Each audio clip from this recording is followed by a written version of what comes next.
Hello friends, welcome to Daily PT Pointers in which we will discuss the important headlines of the day for March 22nd.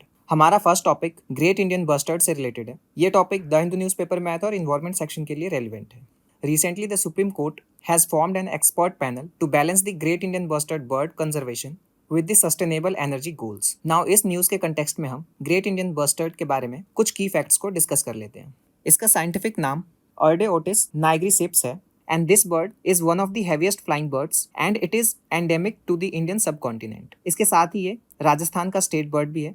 वहीं great Indian bustard के habitats की बात करें सो in birds को arid grasslands पसंद है and maximum number of great Indian bustards Rajasthan में पाए जाते हैं। इसके साथ ही ये बर्ड्स गुजरात, महाराष्ट्र, कर्नाटका और आंध्र प्रदेश में भी पाए जाते हैं। नाउ इनके थ्रेट्स की बात करें सो गुजरात एंड महाराष्ट्र में जहाँ पे इनका कोर हैबिटेट्स है उसके साथ में हाई पावर्ड पावर केबल्स हैं जिनसे ये बर्ड्स टकरा जाते हैं। सो इसी कंटेक्स्ट में सुप्रीम कोर्ट ने एक्सपर्ट पैनल फॉर्म किया है so that in great Indian bustard birds का कंजर्वेशन भी हो जाए और साथ ही हमारी एनर्जी रिक्वायरमेंट्स भी अफेक्ट ना हो। नाउ इन बर्ड्स के प्रोटेक्शन स्टेटस की बात करें सो IUCN रेड लिस्ट इन्हें क्रिटिकली इंडेंजर्ड क्लासीफाई करता है एंड ये bird wildlife protection act के शेड्यूल 1 में लिस्टेड है। हमारा नेक्स्ट टॉपिक जुवेनाइल आर्थराइटिस से रिलेटेड है।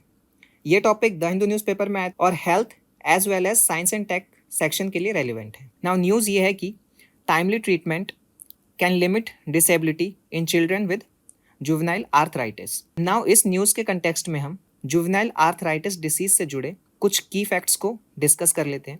Juvenile arthritis is an umbrella term for a group of chronic autoimmune diseases which is characterized by joint inflammation. इस disease में हमारे body का इम्यून सिस्टम गलती से हमारे ही शरीर के सेल्स एंड टिश्यूज को अटैक करने लगते हैं and this disease can impact children ranging from toddlers to teenagers. वहीं इस डिसीज के सिम्टम्स की बात करें so it includes morning stiffness and joint inflammation. This disease में also lead to eye inflammation which में result in blurred vision, dryness और conjunctivitis and this disease can not be prevented. Also there is no cure available for it. हमारा next topic अग्निबाण rocket से related है। ये topic Indian express में आया था और स्पेस सेक्शन के लिए रेलिवेंट है। नाउ न्यूज़ ये है कि the launch of Agnikul's Agnibaan rocket has been postpone due to technical issues. Agnibaan rocket को हमने अपने 20 मार्च के PT पॉइंटर्स में डिस्कस किया था सो इस टॉपिक को आप वहाँ से रेफर कर सकते हैं। हमारा next topic Shanghai corporation organisation से रिलेटेड है जिसे हम SCO भी बोलते हैं। ये टॉपिक प्रेस इन्फॉर्मेशन ब्यूरो में आया था और इंटरनेशनल रिलेशन के लिए रेलिवेंट है। Recently the 4th edition of SCO startup forum was organised in New Delhi. This initiative focused on broadening the startup interactions among the SCO member states, fostering an environment which is conducive to innovation, promoting job creations, and inspiring young talent to develop innovative solutions. Now यहाँ पर हम Shanghai corporation organisation के member states को भी एक बार देख लेते हैं। So this organization comprises the following member states and these are India, Iran, Kazakhstan, China, Kyrgyzstan, Pakistan, Russia, Tajikistan and Uzbekistan. Last year Iran SCO का 9वां मेंबर बना था। हमारा next topic international Telecommunication union से related है। ये topic press information bureau में आया था और इंटरनेशनल रिलेशन के लिए रेलिवेंट है। Recently International Telecommunication Union has elected India as a co-chair of its digital innovation board. Now इस न्यूज़ के कंटेक्स्ट में हम इंटरनेशनल टेलीकम्युनिकेशन यूनियन के बारे में कुछ की फैक्ट्स को जान लेते हैं।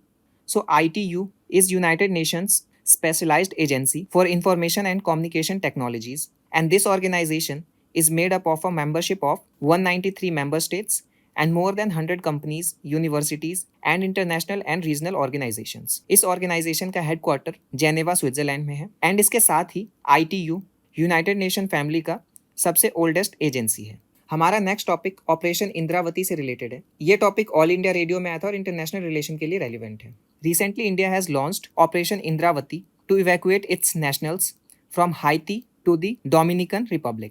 हाइती एक कंट्री है एंड इंडिया का यहाँ पर अपना कोई एम्बेसी नहीं है एंड हाइती को आप रेड सी वाले हाउतीज के साथ कंफ्यूज मत हो जाना। इसके साथ ही आप इमेज में हाइती और डोमिनिकन रिपब्लिक के लोकेशंस को देख सकते हैं। हमारा नेक्स्ट और आज का last topic India Mozambique Tanzania trilateral exercise से रिलेटेड है। ये टॉपिक प्रेस इन्फॉर्मेशन ब्यूरो में आया था और डिफेंस सेक्शन के लिए रेलिवेंट है। रिसेंटली इंडिया मोजाम्बिक तंजानिया का ट्राइलेटरल मैरीटाइम एक्सरसाइज शुरू हुआ है एंड इसमें इंडिया की तरफ से INS तीर और INS सुजाता पार्टिसिपेट करने वाले हैं।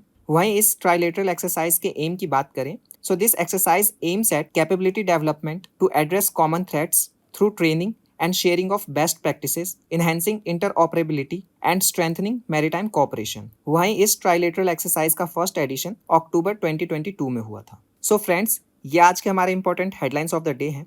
For more updates on current affairs, you can follow us on our social media platforms. Thank you.